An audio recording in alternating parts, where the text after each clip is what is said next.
Welcome to the Color Sublimation Quick Start Guide. In this tutorial, I'm going to go over two basic ways on how to make color sublimation dog tags. First, we're going to start with the easiest and most popular, pre-made flags. The way to do that is go ahead and get an image from the internet.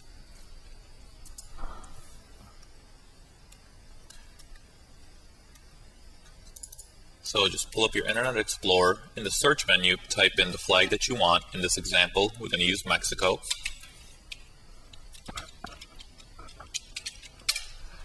And then what we want to do is go ahead and click on the image search, and you'll see a bunch of images.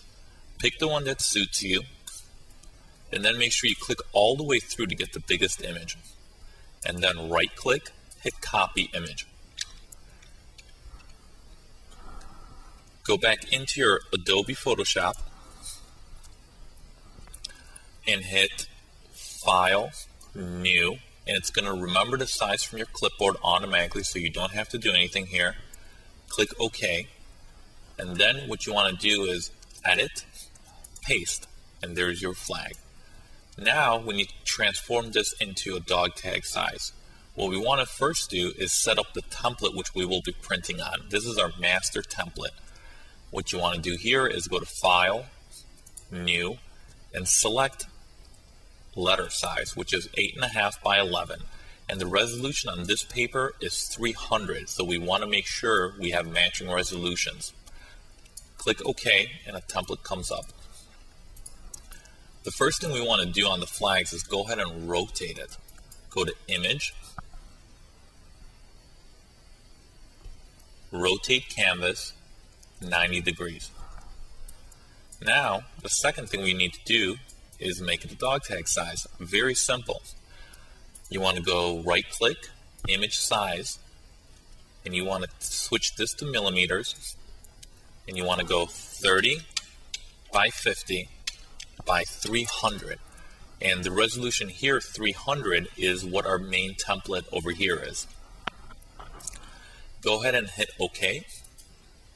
And it has just transformed that into the dog tag size. Click on your marquee tool over here, and then click back onto your image and drag it right in there. If you wanted to print multiples, just keep on dragging in. Another real nice trick is Snap to Grid feature, which you could see over here. I don't actually have them lined up really nice. What you want to go is Layers. You want to go to View, Snap. Now it's going to snap to the grids. And if you want to get the actual grids so you could see them, you want to go to View, Show, Grid. Now you can actually lock right into position.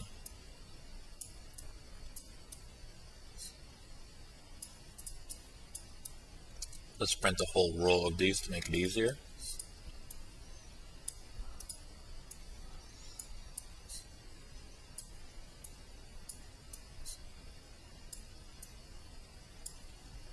Okay, that takes care of the first way. The second way is a little bit more tricky. What you want to do is go ahead and open your image. I'm going to open this baby picture. And now, move that to the side and open up the templates which are located on your CD. And for our examples, we're always working with a 29 by 50. So in this template, we have a few things going on. The most important things are actually in the layer part right here. You have a mask layer and you have a background layer. The mask is there so you don't go over the boundaries. Let me show you how it works. If I was to drag this into here, you can see that it's a bigger image than the actual dog tag. All you have to do is drag the layer underneath the mask layer.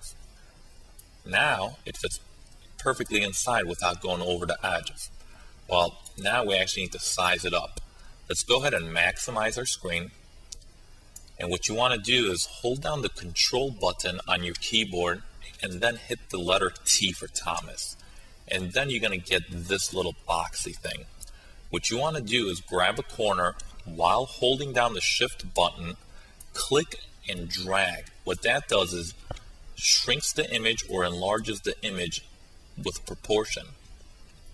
So you could just fit it right in. But if you remember, my original image actually, his head is cut off. So this one's going to be a little tricky. So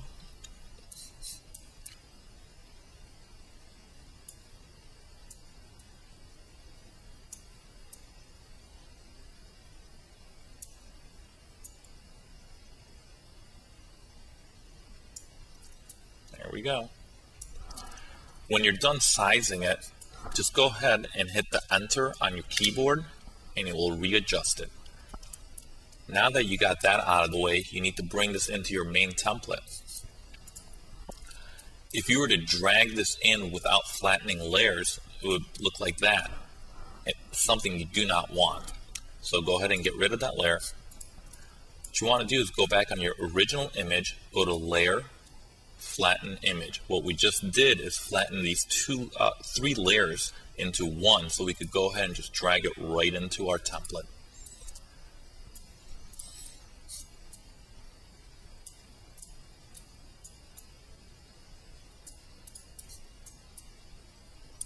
It's the same idea, just line them up.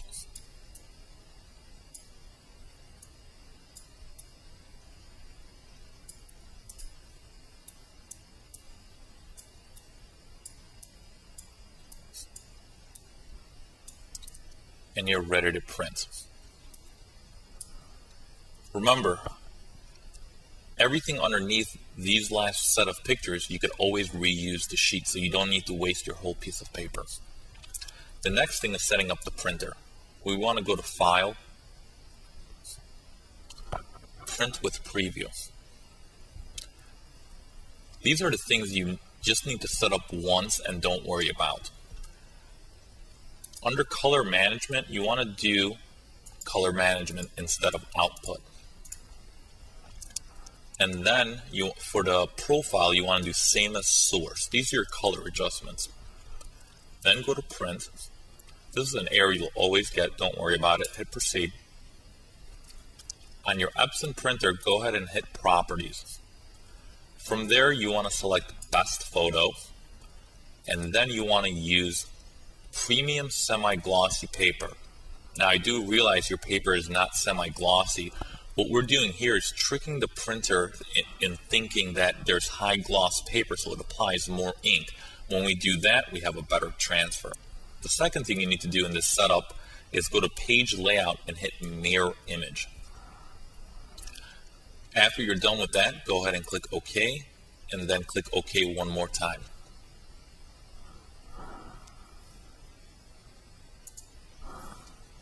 After you have printed your images, you want to cut away the excess paper and then put that sheet inside of your heat press with the images facing up.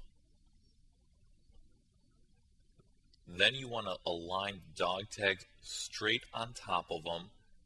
Make sure the dog tag covers all of the image.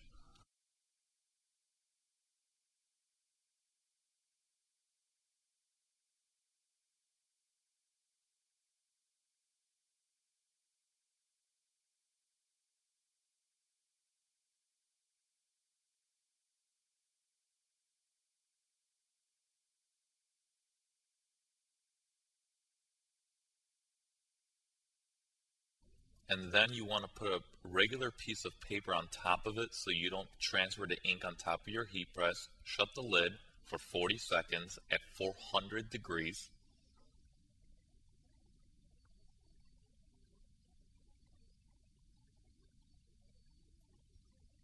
When you take it out, be very careful. They are actually 400 degrees.